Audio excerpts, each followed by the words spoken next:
Hello everyone, good evening, नमस्कार। Welcome all of you Katare institute पर। आप सभी का स्वागत है। मैं हूं मुकेश कटारे। मैथमेटिक्स जो कि मध्य प्रदेश लोक सेवा आयोग की परीक्षाओं में भी पूछा जाता है, व्यापम के जितने भी एग्जाम रहते हैं उसमें भी पूछा जाता है। अभी कांस्टेबल का जो अपकमिंग एग्जाम है उसमें भी पूछा जाएगा। एमपीएसआई का जो एग्जाम होने वाला है उसमें भी पूछा जाएगा। तो आपको 10 से 15 क्लासेस जो न्यूमेरिकल मैथमेटिक्स की वो यहाँ पर मिलेंगी। इसके अलावा जो हमारा दूसरा चैनल है उस पर मैथ स्पेसिफिक आपको मिलेंगे। आज हम स्टार्ट करेंगे बेसिक, बिल्कुल शुरुआत से। नंबर सिस्टम, यानी आगे बढ़ने से पहले हमें बेसिक नंबरों की जानकारी हो। तो 20-25 प्रकार के जो नंबर हैं, शायद इनसे कुछ क्वेश्चन बन जाए, उनको हम देख लेते हैं। ठीक है।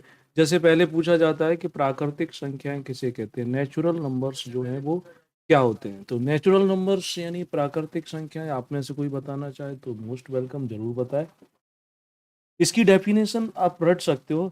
यानी प्राकृतिक संख्या या नेचुरल नंबर वो हैं जिनका यूज हम काउंटिंग में करते हैं, गणना करने में करते हैं, गिनती के रूप में करते हैं। जैसे हमें बताने हो कि कितने लोग थे मोदी जी की सभा में, या कितने लोग थे केजरीवाल के बवाल में, तो आप कैसे बताओगे? 10, 20, 50, 100, 200, 1000, लाख, है ना प्रकाश जी, नमस्कार। तो यहाँ ये नंबर 1 से स्टार्ट होगी और बस इसको लेकर के काउंट करते जाओ। तो इसको हम बोलते हैं नेचुरल नंबर, जो काउंटिंग में यूज किए जाएंगे। बड़ी सिंपल सी डेफिनेशन है। घोड़े, गधे, खच्चर, जिनको भी हमें काउंट करना है, जिन नंबरों का प्रयोग करेंगे वो होंगे। कभी ऐसा नहीं होगा कि हम नंबर में जीरो जोड़ते हो। ठीक। नेक्स्ट, अगला, कि प्राकृतिक संख्याओं में अगर हम जीरो को ऐड कर दें, है ना। अभी प्राकृतिक यानी नेचुरल नंबर में क्या हो रहा था, 1 से स्टार्ट कर रहे थे, लेकिन इसमें जीरो को ऐड नहीं किया था। लेकिन यदि हम इसमें जीरो को भी ऐड कर देते हैं तो ये क्या हो जाते हैं, तो फिर ये होल नंबर हो जाते हैं। ये पूर्ण संख्याओं के रूप में जाने जाते हैं। तो natural number plus zero is equal to whole number, यानी पूर्ण संख्याओं के रूप में इनकी पहचान हो जाएगी। नेक्स्ट, अगला आता है पूर्णांक या इंटीजर्स कैसे, ना ये भी पूछ सकते हैं। पता होना चाहिए, ना भी पूछे तो हमारा मैथमेटिक्स, न्यूमेरिकल मैथमेटिक्स तो इसी पर बेस्ड है ना। तो इंटीजर्स यानी कि प्राकृतिक संख्याएं जो अभी हमने देखी थी, नेचुरल नंबर जो थे वो 1 से लेकर के स्टार्ट होते थे। ठीक है, इसमें जीरो नहीं होता था, लेकिन अब इसमें क्या करें, हम जीरो भी जोड़ दिया और साथ ही साथ हम नेगेटिव नंबर जो हैं उनको भी ले लें। कि पहले हमारे जो काउंटिंग स्टार्ट हो रही थी 1, 2, 3, 4 डॉट डॉट डॉट, और अब इसमें जीरो को भी ऐड किया तो होल नंबर बन गया था, पूर्ण संख्याएं हो गई थी। अब इसमें माइनस की ओर भी चले जाए, -1, है ना, -2, -3, और इन्फिनिटी से, अनंत से ये उठा लेते हैं, तो ये क्या कहलाते हैं, इनको हम इंटीजर बोलते हैं। तो zero, negative and positive number. Next, अगला बड़ा सिंपल सा है, सम संख्याएं किसे कहते हैं। इवन नंबर जो हैं उनकी क्या डेफिनेशन है। जानते तो सभी हैं कि इवन नंबर जो रहते हैं, जैसे कि 2, 4, 6, 8, है ना, 12, 16, ये सब इवन नंबर माने जाते हैं। तो इवन नंबर को आइडेंटिफाई कैसे करते हैं, कि ऐसा कोई भी नंबर जिसे हम 2 से डिवाइड करें, वह 2 से पूरी तरीके से डिवाइड हो जाए, यानी पूरी तरीके से विभाजित हो जाए, कुछ भी शेष ना रहे, तो उसको हम क्या बोलते हैं, सम संख्याएं बोलते हैं। जैसे कि नंबर 2 को सम संख्या इसलिए कहते हैं, 2 से अगर हम डिवाइड करेंगे एक बार जाएगा, कुछ भी शेष नहीं बचता। 4 को हम इवन नंबर इसलिए कहते हैं, 2 से डिवाइड करेंगे 2 टाइम्स, है ना। 5 को इवन नंबर इसलिए नहीं कहते हैं, 2 से अगर हम डिवाइड करेंगे ये पूरी तरीके से डिवाइड नहीं होता, है ना। ठीक। तो वो संख्याएं जो कंप्लीटली डिवाइडेड बाई 2, कुछ भी उसके पीछे नहीं रहता है, उनको हम सम संख्याओं के रूप में जानते हैं। ठीक। नेक्स्ट, सम संख्याएं पता चल जाती हैं तो हमें फिर ऑड नंबर यानी कि विषम संख्याएं क्या होती हैं उनकी भी डेफिनेशन पता होना चाहिए। तो सम संख्याओं के लिए क्या था, कि 2 से अगर हम भाग देते हैं तो कुछ भी शेष नहीं रहता। विषम संख्याओं के लिए ये है कि यदि हम 2 से उसे डिवाइड करते हैं तो एक शेष रह जाता हो। ठीक है, जैसे 1, 3, 5, जैसे 3 को अगर हम 2 से डिवाइड देते हैं करते हैं तो एक शेष बचता है, एक को जो है वो पूरी तरीके से डिवाइड नहीं होता ना। तो ये हो गई विषम संख्याएं, ऑड नंबर। ठीक। नेक्स्ट, अब कभी पूछा जा सकता है कि बताओ साइंड नंबर। साइन का मतलब ही होता है निशान, है ना। साइंड नंबर या जो जिसको दूसरे शब्दों में हम दिष्ट संख्याएं बोलते हैं या डायरेक्टेड नंबर बोलते हैं, तो वो क्या होते हैं? तो डायरेक्टेड नंबर का सिंपल सा मतलब है ऐसे नंबर जिनके पहले कोई साइन बना हो, पॉजिटिव या नेगेटिव का, तो उसको हम क्या बोलते हैं? उन्हें हम दिष्ट संख्याएं या साइंड नंबर के रूप में जानते हैं। जैसे यहाँ पर नंबर 3 लिखा हुआ है और पहले प्लस बना हुआ है, तो ये क्या माना जाएगा? साइंड नंबर या दिष्ट संख्या मानी जाएगी। नंबर 3 लिखा है, पहले माइनस बना है, तो ये क्या माना जाएगा? साइंड नंबर माना जाएगा। ओके, ठीक है। नेक्स्ट, अनिल जी, उम्मीद बनाए रखिए, 2-4-5 दिन में रिजल्ट आ जाएगा। मेरी शुभकामनाएं हैं कि हो जाना चाहिए। नेक्स्ट, साइन नंबर के बाद अगला हम चलते हैं, धनात्मक संख्याएं क्या होती हैं? ठीक है, तो धनात्मक संख्याएं क्या होती हैं? यानी कि पॉजिटिव नंबर्स। पॉजिटिव नंबर वे होंगे जो कि जिन नंबरों के पहले या तो प्लस का साइन बना होगा, अगर नहीं भी बना है तो नेगेटिव साइन नहीं होना चाहिए। मान लो 1, 3, 8, 9, 12 कुछ भी लिखा है और इसके पहले प्रीफिक्स कोई भी सिंबल नहीं है, तो भी ये क्या माने जाएंगे? These all are belongs to positive number. क्योंकि किसी नंबर के पहले यदि पॉजिटिव साइन नहीं बना है तो भी हम पॉजिटिव ही मानते हैं उसको कि धनात्मक है। नेगेटिव के लिए जरूर है कि हमेशा नेगेटिव नंबर साइन बना ही होगा।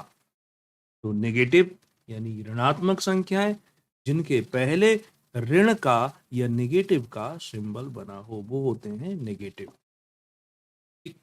नेक्स्ट, अगला पूछ सकते हैं कि परिमेय संख्याएं, इन्हीं को दूसरे शब्दों में हम क्या बोलते हैं? आनुपातिक संख्याएं भी बोलते हैं। यानी परिमेय को हम रेशनल नंबर भी बोलते हैं या फ्रैक्शन या भिन्न के रूप में भी होती है। तो ये क्या होते हैं? तो यहाँ इसके लिए बड़ी सिंपल सी डेफिनेशन है कि परिमेय संख्याएं, ऐसे समझ लो कि ऐसी संख्या जो भिन्न के रूप में लिखी जाए, फ्रैक्शन के रूप में। जैसे मान लो सपोज दैट हम v अपॉन s के फॉर्मेट में उसको लिख सकते हैं। अब v जो है वो क्या होगा? वो कोई पूर्णांक होना चाहिए, इंटीजर होना चाहिए। s जो है वो क्या होगा? वो भी कोई पूर्णांक होना चाहिए। बट इसमें कंडीशन है कि s does not equal to 0, यानी s की वैल्यू कभी भी 0 नहीं होगी। मान लो एक नंबर है 5/8, तो ये क्या है? ये परिमेय संख्या माना जाए। अब 5/0 होता है तो ये परिमेय संख्या नहीं होगी, क्योंकि यदि किसी भी नंबर को हम 0 से डिवाइड करते हैं तो उसकी वैल्यू इन्फिनिटी हो जाती है। डिवाइड करने का मतलब है हम उसके इतने छोटे छोटे भाग कर रहे हैं। मान लो 2/1, यानी कि हम 2 के कितने टुकड़े करना चाहते हैं? एक टुकड़ा करना चाहते हैं, है ना। तो ये नीचे जो s की वैल्यू है ये कभी भी 0 नहीं होना चाहिए। ऊपर वाली संख्या को हम क्या बोलते हैं? अंश, यानी कि v जो है ये अंश के रूप में जाना जाएगा। नीचे वाली संख्या क्या कहलाती है? हर कहलाती है। तो अंश और हर दोनों कैसे होंगे? पूर्णांक होंगे। उसको हम परिमेय संख्या के रूप में मानेंगे। तो कई सारे एग्जाम्पल आप दे सकते हो। 3/4 जो है ये परिमेय संख्या है। 4/5 ये भी परिमेय संख्या है। ठीक है, 7/11 परिमेय संख्या है। यदि मैं 7/0 करूं तो ये जो है ये रेशनल नंबर नहीं है, क्योंकि यहाँ पर v/s के अकॉर्डिंग जो नीचे वाली संख्या है इसकी वैल्यू कभी 0 नहीं होना चाहिए, और यहाँ पर ये क्या है? 0 दे रखा है। ओके, तो ये रेशनल नंबर नहीं है। तो क्या 0/7 परिमेय संख्या होगी? क्या ये रेशनल नंबर होगा अनिल जी?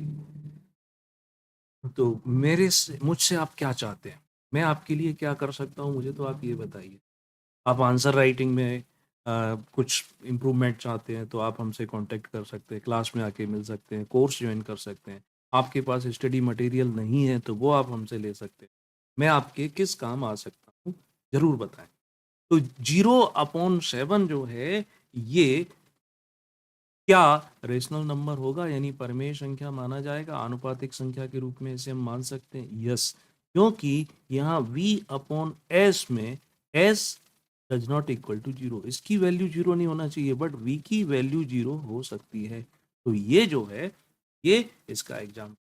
मान लो सिर्फ नंबर 4 लिखा हुआ है या नंबर 5 लिखा हुआ है या नंबर 8 लिखा हुआ है, तो क्या ये परमेय संख्या है? यस, ये भी परमेय संख्या है, क्योंकि नंबर 4 लिखा है, इसका मतलब है कि नीचे हर के रूप में 1 है। 1 से हम डिवाइड कर सकते हैं, 5/1, 8/1। हाँ, तो आंसर राइटिंग के लिए आप बिल्कुल हमारा जो कोर्स है उसको ज्वाइन कर लीजिए, उसमें हम आपको बता देंगे। टेस्ट सीरीज भी रहती है, आप वेबसाइट पर जाएंगे, इसमें पूरा टाइम शेड्यूल रहता है, ऑनलाइन और ऑफलाइन दोनों तरीके से ज्वाइन कर सकते हैं। परमेय संख्या ये हो जाती है। आगे बढ़ते हैं। ठीक, नेक्स्ट अगला आता है। तो परिमेय संख्या में क्या क्या आएगा ये आपको ध्यान रखना पड़ेगा, कि सभी प्राकृतिक संख्याएं जो कि काउंटिंग में काम आती हैं, 1 से लेकर स्टार्ट करेंगे, वो भी परिमेय संख्या है। सारी की सारी पूर्ण संख्याएं, पूर्ण संख्याओं में 0 भी ऐड कर देते हैं, वो भी आ जाएगा, है ना। पूर्णांक संख्याएं, वो भी क्या होगा, वो सब नेक्स्ट।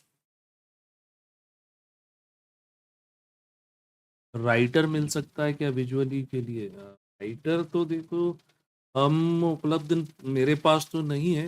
यदि कोई रेडी रहेगा ज़रूर आपको मैं इन्फॉर्म करूंगा, यदि कोई लिखने के लिए रेडी हो जाता है तो।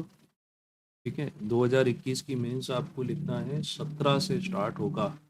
तो आप एक काम कीजिए अनिल जी, हमारे क्लास का जो व्हाट्सएप नंबर है उस पर मैसेज डालिए, मैं कोशिश करूंगा कि यदि कोई रेडी होता है तो ज़रूर। ओके, आप इंदौर में हैं तो प्रोबेबिलिटी बनती है कि हाँ मैं कर सकता हूँ, करवा सकता हूँ। इंदौर से बियॉन्ड है तो देखना पड़ेगा, बट फिर भी आप हमारे व्हाट्सएप नंबर पर ज़रूर संपर्क कीजिए, जो भी होगा ज़रूर हम आपके लिए करेंगे। चलिए आगे बढ़ते हैं। अपरिमेय संख्या है, परिमेय संख्या जो कि रेशनल नंबर के रूप में जानी जाती थी, अब अपरिमेय संख्या है, शेड्यूल में है,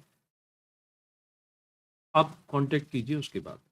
तो अपरिमेय संख्या, इरेशनल नंबर जो है, ऐसी संख्या जिसे हम फ्रैक्शन के रूप में यानी कि भिन्न के रूप में न लिख सके।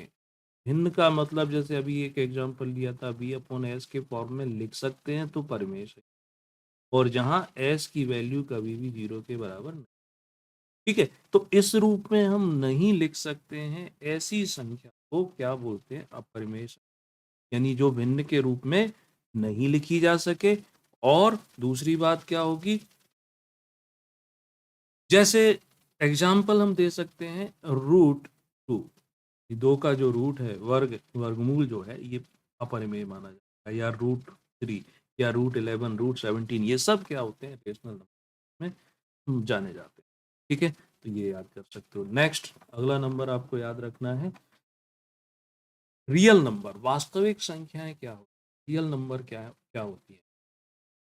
तो इनमें क्या करेंगे, इनमें परिमेय संख्या को भी ले लेंगे, अपरिमेय संख्या यानी रेशनल और दोनों नंबर ले लिए जाएंगे, तो वो क्या हो जाएंगे, बन जाएंगे।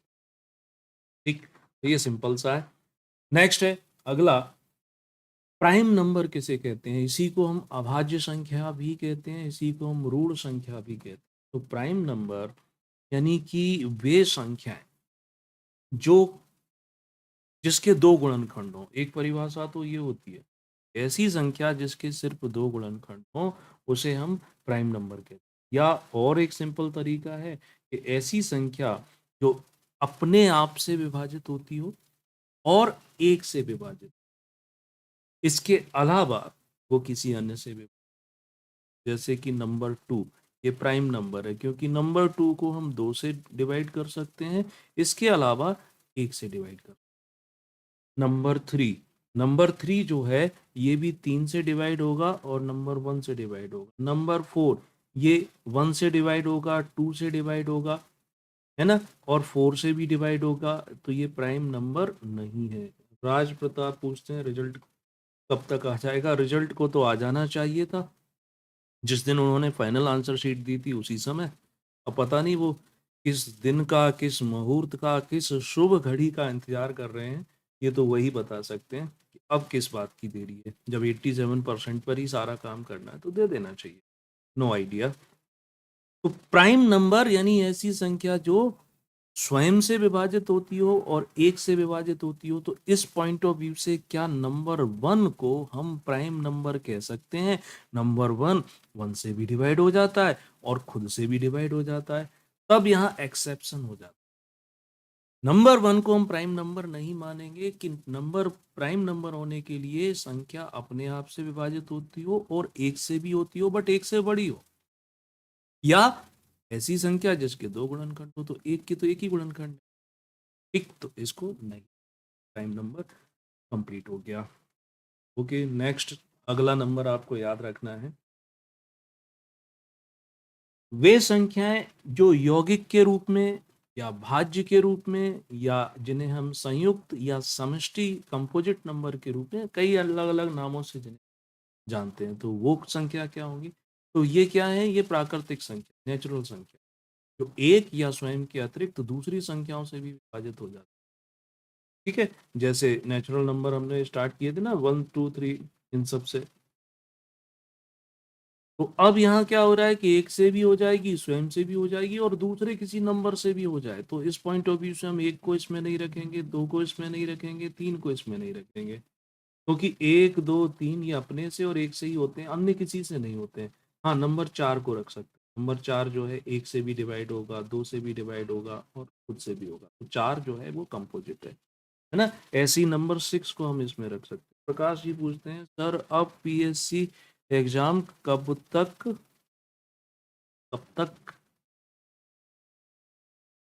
में होगा? कब होगा? देखो अभी तो मेंस तो ये 17 जुलाई से होने, बाकी क्या रहता है कि वो कैलेंडर जो डालते हैं आयोग वाले, तो उनका कैलेंडर और रेलवे स्टेशन के किनारे बैठने वाला तोता जो भविष्यवाणी करता है लगभग समानता है। सही भी हो सकती है और नहीं भी हो सकती, बदल सकते हैं कभी भी। फिलहाल आप ये मान के चलें कि जो जैसा उन्होंने अपने कैलेंडर में कहा है उसके अकॉर्डिंग चलेगा, उसके अकॉर्डिंग अपनी प्रिपरेशन को बनाए रखें। तो ये हो गया कंपोजिट नंबर। ये सारे के सारे एग्जाम्पल जो हैं कंपोजिट नंबर।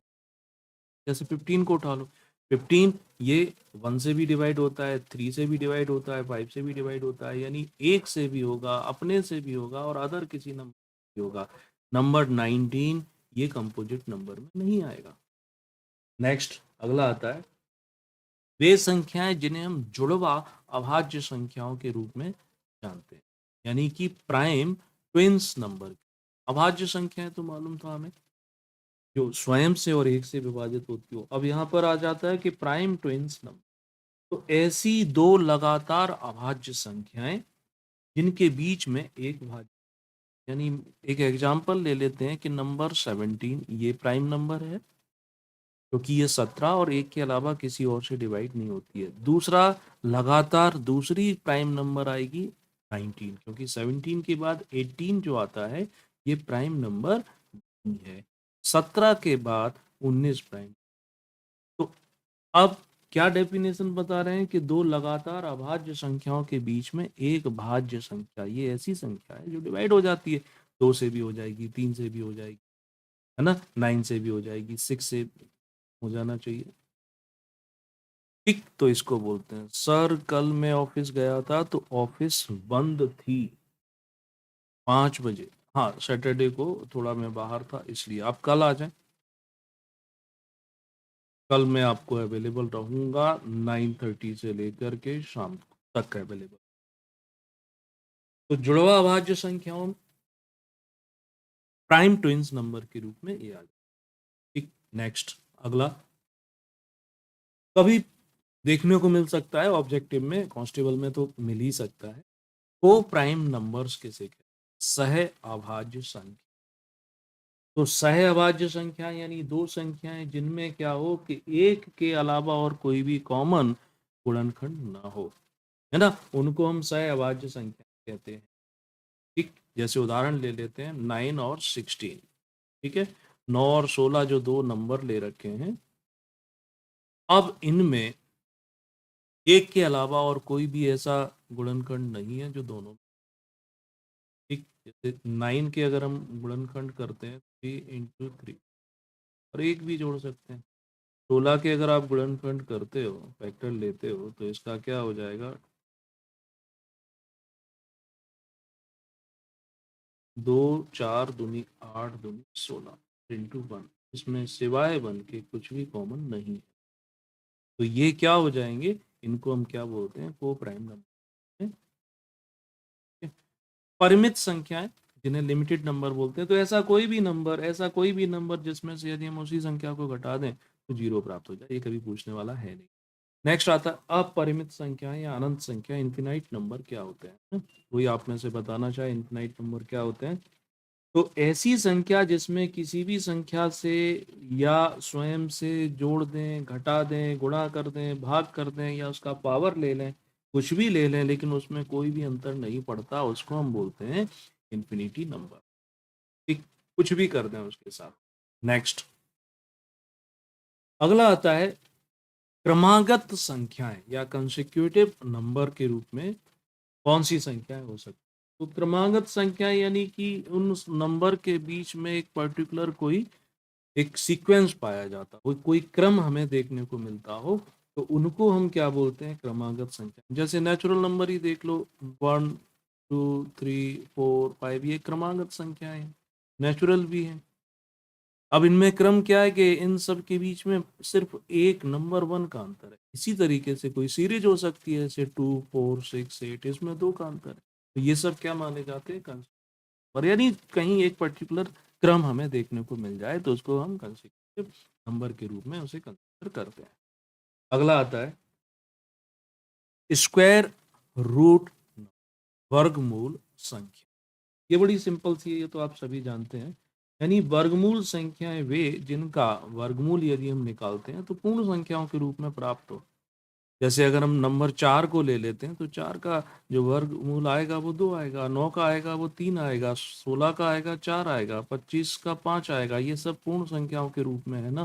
तो इसलिए नंबर 4, नंबर 9, नंबर 16, नंबर 25, ये सारे के सारे क्या कहलाएंगे, स्क्वायर रूट नंबर के रूप में जाने जाएंगे। यानी पूरी तरीके से इनका वर्गमूल निकल आता हो, किसी का पॉइंट पॉइंट में ना जाता। ठीक है, ऐसे ही घनमूल हो जाता है। वर्गमूल को हम स्क्वायर रूट बोलते हैं, तो घनमूल यानी जिसकी पावर 3 लगती होगी, क्यूबिकल नंबर के रूप में जाने जाते हैं, तो ये पूर्ण संख्याओं के रूप में आता हो। जैसे 2 8 का अगर हम क्यूब निकालेंगे तो ये क्या हो जाएगा, 2 है ना, 2 की पावर 3 बोलेंगे ना, 2 का 3 बार मल्टीप्लाई करने पर हमें 8 प्राप्त हो जाता है। स्क्वायर रूट का मतलब था उसका 2 बार हम गुणा करते हैं, 27 का यहाँ पर 3 हो जाएगा। ठीक है, तो ये सब आपस में क्या कहलाएंगे, ये क्यूबिकल नंबर के रूप में जाने जाएंगे। नेक्स्ट अगला है ड्राइव्ड नंबर, व्युत्पन्न संख्या। तो ये संख्याएं क्या होती हैं, ड्राइव्ड यानी इनको निकाला गया है, यानी वे संख्याएं जो मूल प्राकृतिक संख्या बनाई जाती हैं, डेरिवेटिव यानी उससे बनाई गई है, ये ओरिजिनल नंबर नहीं है ना। जैसे 4 6 8 9 ये ओरिजिनल नंबर के रूप में नहीं माने जाते हैं, तो इसको हम व्युत्पन्न संख्याओं के रूप में कंसीडर करते हैं।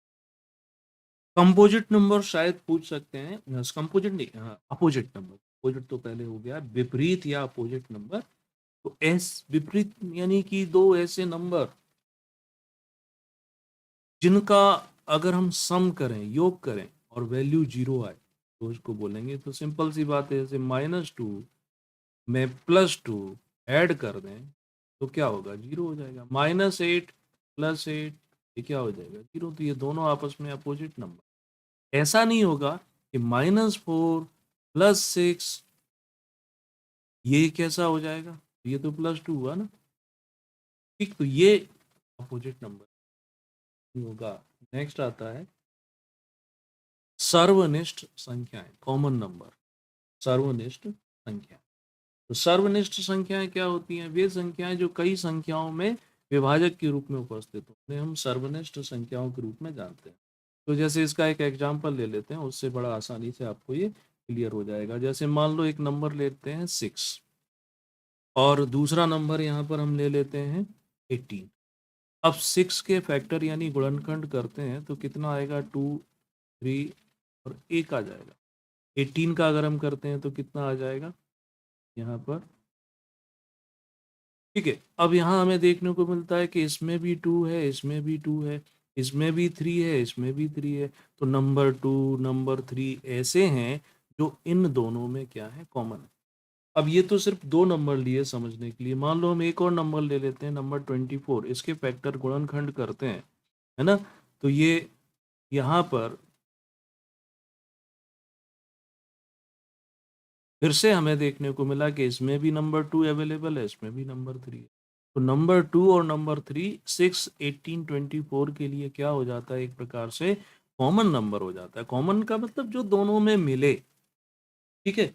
तो ये हो गया कॉमन नंबर। बाइनरी डिजिट जो है वो क्या होते हैं, तो बाइनरी डिजिट आपको मालूम है कि जो 0 और 1 दोनों से ही सिर्फ बनाए जाते हैं। जैसे कंप्यूटर में जो मशीनी लैंग्वेज है बाइनरी डिजिट पर काम करती है, वैसे ही डेसिमल नंबर क्या होते हैं, डेसिमल नंबर वो जो हम जिनका हम यूज करते हैं, यानी कि डेसिमल नंबर ये 0 से लेकर के और कहाँ तक जाते हैं, 9 तक।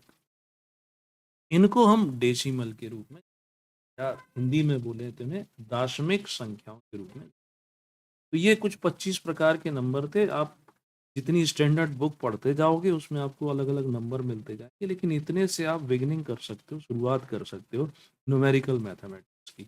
ये नंबर दोहरा लेना, हो सके तो इनके नोट्स बना लेना, ठीक है? इसके आगे कोई टॉपिक ले लेंगे जहाँ से सिंपली मैथमेटिक्स, न्यूमेरिकल मैथमेटिक्स को आगे बढ़ाते हैं।